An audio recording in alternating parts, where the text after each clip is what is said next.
What's up, guys? Welcome to part 3. This part's actually really important because I really start to sit here and build through everything. It doesn't just look like a big pile of mush. I really start to establish more of my value scale. I start to work through the structure of what I've laid down in the past videos. A lot of everything that I laid down in the past videos, which there'll be a link in the description below. It's all just kind of like a blocking point or a foundation, so to speak. And it's not all gonna stay, but it's something to. It's a starting point, more or less. So a lot of this video is me working through everything from the shoulder plates to the skulls to the belt to the shirt to his chest to the crown, working through his arm and the hand. That really got neglected. So right now I'm building through the hand, trying to figure out how I want the fingers placed. So that's basically what I'm doing right now, is just more or less just troubleshooting how I want to approach it. It doesn't take me very long, but it's a lot of just kind of sitting there fiddling around, fiddling with design, adjusting things, that kind of thing. I'm only really using two values right now to establish 3D space on fingers, and then I build through the staff a little bit there to make it look more realistic, so it's not just a hand holding nothing. And then on the side, I usually pull up reference from ArtStation. It's usually like not really reference, but it's other artists' work that I really admire. Whether it's how they painted through like a hand or shirt, or just the way they describe texture in their pieces. I usually pull that up as kind of like inspiration and like a way of working outside the box of what I'm used to, and it's a good way of kind of jump starting the imagination and trying a different approach to what I have going on in my painting. Whether it's like metal texture or leather or how they painted a skull or placement of a hand. That's usually what I have up on my other monitor above to my right. So I'm just kind of scrolling through, finding stuff that really interests me, and then sort of looking at it and using it as inspiration as I'm painting through this belt. I end up working through this belt, the shirt, and the skulls quite a bit in these next couple of minutes. I do jump around a lot, but right now it's just establishing structure on the skull and the teeth, bring everything up to speed a little bit more, and so it's not so neglected, and you can actually make out what it is. The belt gets still pretty neglected for the most part for a while. I think most of my focus ends up kind of I give some love to the belt, but a lot of it's like building through this shirt, building through the skulls. I definitely end up paying more attention to the arm and the staff in a little bit here. But it's just a lot of hopping around. That's usually what all this is. You work in one spot for a little while, and then you jump to the next spot, and then you jump to the next spot. And it's always just looking for something that pops out at you. Like the skull's orientation popped out at me there as I was working through his chest and his shoulder. So I was like, you know what, let's try and make them look different and unique. Maybe one's broken, the other one's turning away, and that kind of thing. Just trying something new. And then I decided to start working through the staff, give that a little bit of love. So just minimal building through the staff, just establishing like design, aesthetic, and lighting a little bit. Nothing crazy. And then I'm kind of happy with where it's at, so I decided to start working back through the chest again. There's a point in this painting where I kind of realized there's a lot of things that not need to change, but need adjustment. I think you guys will see it in the next couple parts. You'll see a drastic change in how the design of the painting is coming together. At the end of this session, I kind of got I was looking at it, and I think every artist is guilty of this, but I was looking at it and I realized that I went a little too overboard with how I approach some areas, like the skull, for example. And I ended up, you'll see in the next couple of videos, I end up really going back through and kind of refocusing my efforts on a good push-pull atmosphere to the character. But anyway, I digress. So I basically decided to move back to the staff, and I worked through it, and then I'm kind of bouncing back and forth between the staff and the shoulder plate because they're both relatively on the same value plane from my idea in my head of the way the lighting is working and how I want this to function. So the armor is not going to be like super shiny like Mandalorian armor. Great show, by the way. If you guys haven't watched it yet, I'd recommend watching it.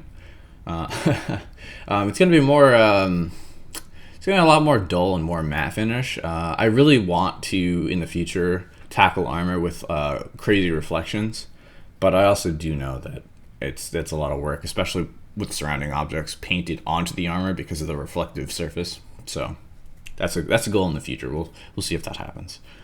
But yeah, anyway, so I basically decided, okay, I need to start working through the skulls here because my light source is on the right side of the piece, and if the armor is getting all this reflected light, then these skulls definitely need to come up in value because they're getting all that light too. They're on that same side. So it's basically me working through the skulls here, and one, trying not to blow them out, but also trying to make sure that I'm depicting enough light source so you can actually see and read what they are. And also making sure that I'm aesthetically describing them how I want. I'm adding little bits of texture here and there, so, nothing crazy. But yeah, that's basically just working through the skulls, establishing the structure, kind of bouncing back and forth, giving a little more love to like armor and the belt here, working through the teeth, and just bouncing around really. I definitely ended up, in my opinion, I ended up throwing up a little too much value at the skull here, at the main character's face. I think I just kind of I got sucked into the whole like noodling phase that everybody gets sucked into. I noticed it later on and I addressed it and fixed it, but yeah, I wanted to try approaching this where the side, his face was lit really well from the side and maybe like overly lit. And then I realized later down the road that I didn't want it to read that way because I felt like it was blowing everything out as far as the features that I had described on him. And it almost made the way I painted through his face kind of contend with the way I had worked like armor and the skulls. So that ends up getting fixed in the future. You guys will see that in the next couple weeks. I'm excited to show you guys that. But this is honestly, like I said, this is probably one of the most important parts because I end up really bringing everything up to speed, up to value, and just working through these sections consecutively, so that way everything kind of looks more saturated and grounded in the environment that I've put them in for the most part. So it's just a lot of like building back through these areas and giving everything love and attention. I wish I can give you guys more detail as to what exactly I'm doing, but it's really just describing surface textures and bringing things up to speed as far as value goes based on the lighting source, and then kind of just bouncing around the painting more or less. You don't ever want to get hung up in one spot and overpaint one spot because then it makes everything else that you're supposed to give attention to kind of fall and lag behind severely, which you don't really want to do. I mean, I'm guilty of it at times, but it's something you want to try and avoid. You want to bring everything up to speed. And what I mean by that, for anybody new listening, is when you're working on a piece, you don't want to just like focus on someone's face for like the entirety of the painting and like completely forget about their neck and their shirt and like whatever else they're wearing. You want to kind of bring everything up blocking wise, up to speed at the same time, so everything's sort of matching for the most part until you figure out what the focal point of the piece is going to be, whether it's going to be the face or something on the shirt, etc. So it's just blocking everything in so they're all sharing the same values for the most part. And then making sure that whatever your light source is, that's established on the areas that are going to be the focal point of the piece. So I'm notorious for this, as you guys can tell. The staff is definitely falling in that direction right now. It takes me a while to get to it and actually give it a bit of loving. But right now, just working through the shirt and the arm, I wanted to make it look a little more grounded. And I wasn't really happy with the way I had painted the fabric. I actually kind of really, right now, I actually really like the way the fabric looks that I painted it. It looks very soft, but that changes in the future. So, but yeah, just working back through the chest here. I took a break. I think I was reading chat there for a second. just kind of scrolling through whatever I had missed. It's always good to sit there and take breaks, guys. Don't ever think that you need to paint nonstop consecutively, for hours and hours and hours and hours. I usually paint for, I don't know, I try and paint for like an hour, and then I take like a 5-minute break if I can. I just kind of scroll through Twitter or browse through ArtStation, or just stare off into space. But just be sure to take breaks. It's important. It's important for your eyes, and it's just important for your head, honestly. So, working back through the skulls here, working through these like little corner crevice bit of the character's skull where the temple meets the cheekbone, and then I ended up bouncing back down because the little gap between his shirt and his arm kind of bothered me, and then I was like, oh well. The rest of the shirt kind of bothered me a little bit, and then I kind of ADD'd around the rest of it, and I was like, oh, well, now his crown's been bothering me. And I will say that at this point in the process, the crown kind of bothered me for a while. I wasn't really sure how I wanted to approach it. And I thought the designs that I had sketched in I really liked, and I was like, okay, I was confident in how I was going to bring it together as a three-dimensional shape.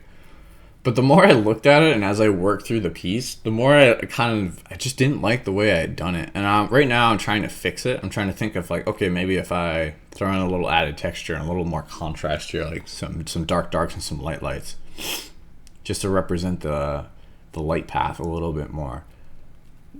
Then I'd be like, okay, maybe I'll like it more. So I sat here for a while and did this, and I kind of liked it a bit more. I was kind of okay with it, but it wasn't really where I wanted it to be in the end. And you'll see in the next couple of videos how much it's changed and whatnot.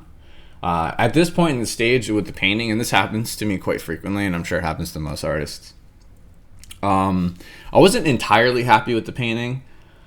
I think it was just because different my approaches to certain things, my approaches to certain areas. And that's fine, that happens. You go into a painting session and you have this idea of an approach in your head and you do it, and then at the end of the session you're like, I don't really like, I'm not a huge fan of the outcome. I definitely need to retackle that area next time I pick up where I left off. So that's usually what happens to me a lot. There are times where like something ends up coming out better than I anticipate from an idea stage, and then there are times where the idea stage is terrible and I try and stick with it and just sort of ride it out, and eventually it ends up getting to the point where I actually really like the painting. So right now, I'm just like, okay, I'm just trying different things. I'm like, all right, we'll paint through the crown for the time being, and then I'm gonna bounce around and we'll give other areas some love and attention, and maybe try and like redefine some things, maybe try to play with different values, how the light is impacting them. Maybe whatever the design state of them. I think I tried this like weird leather attachment thing on the armor, and I just didn't like it. I was like, oh, well, maybe that would be more grounded. And then I painted it in, and I was like, that looks terrible. That looks absolutely horrible. So then now I'm like, all right, well, we'll just like repaint back over it, and we'll deal with it in a future point once I get at least some structure back into what I just painted over. So then it's me kind of like digging through and looking for ideas of how I want to approach the crown, more or less. Because I'm like, all right, I need to go back and paint more through the crown here. I'm just still not, I don't know, I just wasn't feeling it. So it's me just kind of problem solving, troubleshooting this design on the crown, and like how the light is playing on these certain elements and how I want these textures to read. And then I was like, you know what? Like, I feel like these teeth are a little too dark, and they're also, a lot of them are, they're not very, descriptive. So then I'm like, all right, well, let's bring them down in value a little bit, and then let's just like, I just want the edge of the jaw catching some light. So then I do that a little bit, and then I'm like, all right, well, let's just have like a portion of the teeth catching light from the direct light source, because the light source is coming from the right and behind him. So I was like, all right, well, let's just paint in like that one side. That way you get this like nice contrast of dark and light. This good push-pull effect, right? So I'm sitting there and I'm thinking about it more or less, and I'm just scrolling back through the ArtStation trying to get a better idea of how I want to approach this crown again, because it's still bothering me. So I'm like, okay, I'll paint back over this entirely, and I'll just try a different approach. So it's basically what I'm doing right here is I'm just scribbling over value. And this happens a lot to me. I'll paint in something and I'll spend like 6 or 8 hours painting something, and then I'll go, man, I don't really like that. It just doesn't read well. And I'll sit there and like mush it all apart, and then try and find a different way of approaching it. And then I'll take a break and I'll go back to tackling other areas, like what I'm doing right now. And that's basically how this painting went. So that was a quick 15 minutes. I hope you guys enjoyed the mouth vomit there. God, I lost track of time for a second there. But thank you guys for watching. I appreciate it. I hope this was helpful in some manner. I feel bad because it wasn't, these don't have like a direct, don't always have a direct explanation as to like what I'm doing and why I'm doing it. And I'm thinking when I finish this piece, what I'll do is I'll go through each layer, because I've everything separated into layers, and I can explain the process of why I decided to go in that direction. It makes it a lot easier than trying to kind of speed vomit over a course of like whatever a lot of time I give myself, 10, 15, 20 minutes, however long this video is. So thank you guys for watching. I appreciate it. I hope you enjoyed this. I hope this was enjoyable to listen to and gave you more of an idea of just my process, more or less, and my crazy brain bouncing everywhere. And if you do like it, please be sure to drop a like and sub. I would appreciate it. I try and upload every Monday. And I hope you guys had a wonderful holiday. And if you didn't celebrate the holidays, I hope you had a wonderful weekend, wonderful day. So yeah, I'll see you guys next time. Bye.